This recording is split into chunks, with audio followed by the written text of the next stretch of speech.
ஹைவர்ஸ் எங்களோட இப்ப அடுத்த எபிசோடு உள்ளத்தை அள்ளித்ததுக்கு அப்புறம் மேட்டுக்குடி படத்தை பத்தி எங்களோட நாஸ்டாலஜிக் எக்ஸ்பீரியன்ஸ் எங்களோட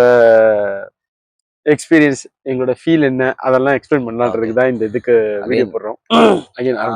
இந்த வீக் பார்க்கறதுலேயே சந்தோஷம் என்னன்னா, அதே மாதிரிதான் நாங்க போன வீடியோல சொன்னதும் எல்லா வீடியோலையும் இதை ஸ்டார்டிங்ல சொல்லுவோம். என்னன்னா, நாங்க எக்ஸ்பீரியன்ஸ் பண்ண அந்த சந்தோஷத்தை உங்களோட ஷேர் பண்றோம். வேற ஒண்ணுமே கிடையாது. இந்த படத்தை வந்து நாங்க ப்ரைஸ் பண்றோம், டிஸ்கிரைப் பண்றோம், ரிவ்யூ பண்றோம், ஒண்ணுமே கிடையாது. சரியா?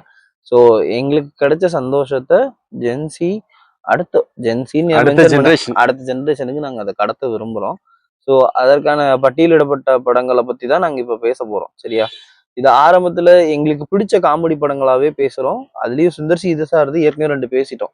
மூணாவதும் அவரோட படம் தான். என்ன படம்பா? மேட்டுக்குடி. மேட்டுக்குடி. ஸோ மேட்டுக்குடியும் சேம் அதே காம்போ பேக் தான். இந்த ஒரு சில நேரம்லாம் இவங்க 3 பேரும் சேர்ந்தா மிரட்டி விடுவாங்க அப்படின்ற அந்த காம்போ பேக்குக்கு Karthik sir, Goundamani sir and Sundar C sir தான் வந்து என்ன சொல்றது, ஒரு 3-in காம்போ.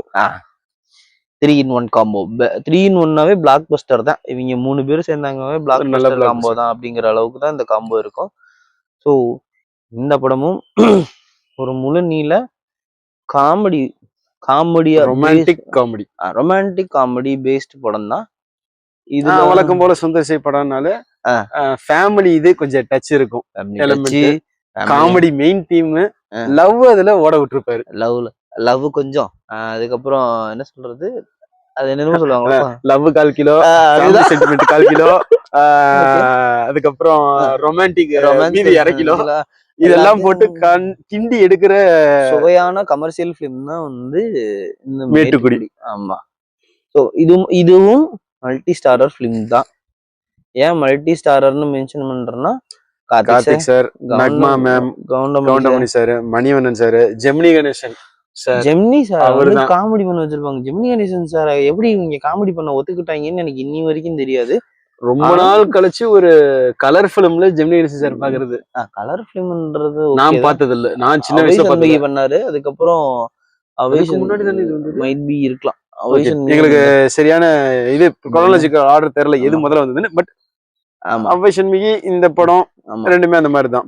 ஜெமினி கணேசன் சார முரட்டுத்தனமா ஸ்ட்ரிக்டாவும் காட்டி இருப்பாங்க, காமெடியாவும் காட்டி இருப்பாங்க. நல்ல ஒரு என்ன சொல்றது, ஒரு ஜனரஞ்சகமான ஒரு காமெடி பிலிம்னு தான் சொல்லணும். இதுல வந்து சுந்தர் சி சாரோட ஒரு நெருங்கிய நண்பர்னு சொல்லலாம். செல்வ பாரதி சார் தான் வசனம் எழுதியிருக்காரு. இதுக்கு மியூசிக் டைரக்டர் சிற்பி சார் தான். ஸோ அதுல எல்லாம் எந்த மாற்றம் உள்ளத்தை எழுத்த மாதிரி இதுக்கும் இதுலயுமே நல்ல சாங்ஸ் எல்லாம் இருக்கு. கரெக்ட். அதே மாதிரி கிளியே கிளியே போ என் அன்புள்ள மன்னவனேன்னு ஒரு அன்புள்ள மன்னவனே, அது ஒரு லவ் சாங். அந்த பாட்டு நல்லா இருக்கும். அந்த பாட்டு அதே மாதிரி இன்னைக்கும் வந்து பீச் சைடு போனா எவ்வளவோ சாங்ஸ் இருக்கு. அதுல ஆமா, வெல்வெட்டா மனசுக்குள்ள அதுல ஹீரோக்குன்னு ஒரு ஷாட் எப்படி இருக்கும் ஹீரோ ஹீரோயினுக்குன்னு, அந்த மாதிரி கவுண்டமணி சார் உள்ள வந்து பாஸ் பண்ணிருப்பாரு. ஓடி வந்துருவாரு. அது வந்து அது சொல்லுவாங்க யூஸ்வலா அது கவுண்ட் டான்ஸ் அப்படின்னு சொல்லுவாங்க. அது அவர் ஓடி வந்து ஆடுவாரு. நக்மா மேடம்க்கு என்னடா காமெடி எனக்கு இவ்வளவு பெரிய இம்பார்ட்டன்ஸா இருக்கும்போது அவரு ஓடி வர ஸ்டைல வந்து ஓ மை காட் அப்படிங்கிற மாதிரிதான் இருக்கும். நல்லா இருக்கும். அந்த ஒரு லவ் சாங்லயும் வந்து பாத்தீங்கன்னா காமெடியனுக்கு ஒரு நல்ல வெயிட்டேஜ் வச்சிருப்பாங்க. ஆமா, ஆக்சுவலி அந்த படத்தை எடுக்கும்போது நக்மா மேமே எதிர்பார்க்கலாம், என்ன காமெடியனுக்கு எல்லாம் கூட்டு வந்து வைக்கிறாங்களே. இல்ல என்ன கவர்மெண்ட் திடுதுப்பு ஷாட் மாதிரிதான் இருந்ததா ஒரு டைம் சொன்னதான் ஞாபகம். மற்றபடி இந்த கதை வந்து ஒரு ஏசியன் பீரியட்ல ஆரம்பிக்கிற மாதிரி ஒரு வாழை வச்சுதான் ஆரம்பிக்கும். ஒரு ராஜராஜ சோழனோட ஒரு தளபதிக்கு ராஜராஜ சோழனே ஒரு போர்ல வெற்றி பெற்றதுனால ஒரு பிரஸ்டீஜியஸான ஒரு வாழை கொடுத்திருப்பாரு. அதுல ப்ரீஷியஸான ஒரு வாள். அது வந்து பாத்தீங்கன்னா ஏதோ வைரம் வைடூரியம் தங்கம் எல்லாம் அலங்கரிச்ச மாதிரி ஒரு இது இருக்கும். அது ரொம்ப காஸ்ட்லி, இன்னைய டேட்டுக்கு ஒரு காஸ்ட்லியான இது. அதை வந்து எப்படியாவது எங்க ஃபேமிலியில இருக்குதோ அந்த ஃபேமிலியில இருந்து அதை ஆர்டிஐ பண்ணணும்னு ஒரு ஆர்கியாலஜிக்கல் டீம் வந்து ஒரு திருட்டு வேலை பண்ணுவானுங்க. அதுக்கு கார்த்திக் சாரை யூஸ் பண்ணுவானுங்க.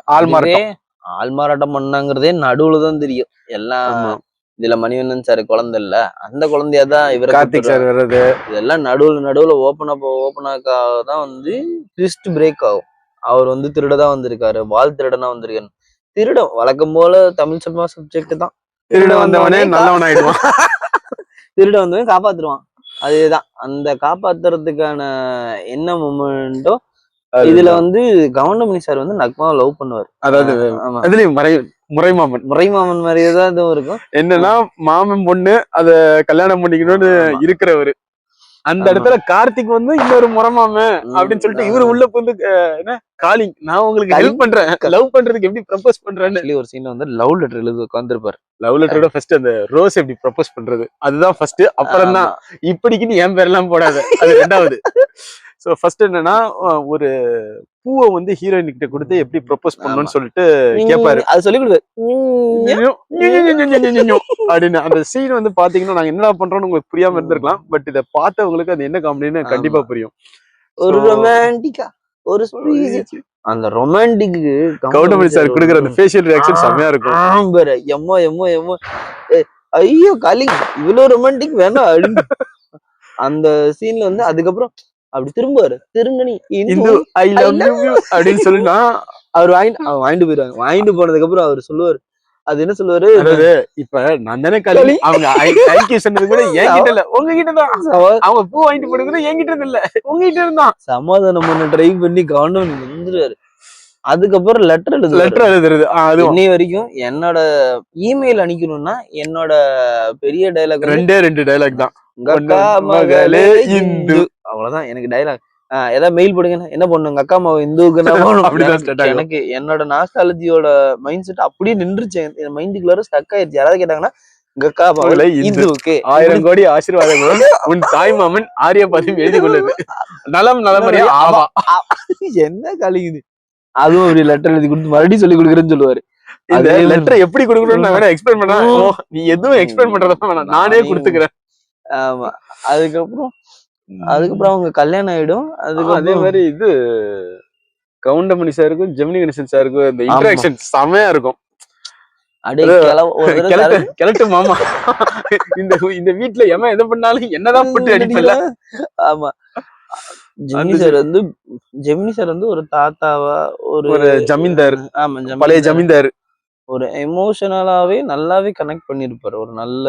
ஒரு நல்ல படமாவே அது கனெக்ட் பண்ணிருப்பாரு. அவருக்கு என்னன்னா ஒரு பேரம் பாசம், பேத்தி பாசம் அப்படி அதெல்லாம் இருக்கும். அந்த ஃபேமிலி மேன் அந்த கடைசி காலகட்டத்துல குடும்பத்தோட இருக்கணும்ன்ற அந்த இதெல்லாமும் நல்லா கட்டிருப்பாரு. அதே மாதிரி கார்த்திக் சாரோட இன்டராக்ட் பண்றது, கவுண்டமணி சாரோட சம காமெடியாவே என்ன அவன் பண்ணா மட்டும் சும்மா ஒரு டேய் நல்லா ஒழுங்கா ஒழுங்கா நட சரக்கு எடுத்துட்டு ஒழுங்கா நட, ஏண்டா எனக்கு இருக்கு இந்த கிழவனுக்கு நான் பண்ண ரெண்டா கண்டு பிடிச்சிடுறாரு.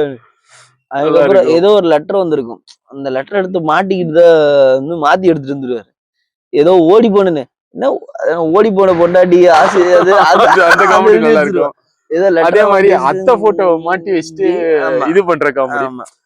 பாட்டியோட இது வந்து எனக்கு இன்னும் கனவுல வராங்க அப்படின்னு சொல்லிட்டு, ஏண்டா இந்த கிழவி போட்டோவை நேத்துதான் நான் வந்து உனக்கு யாருன்னு சொன்னேன், இப்ப வந்து போட்டோ வச்சு ஆக்டிங் கொடுக்குறியா அப்படின்னு சொல்றது.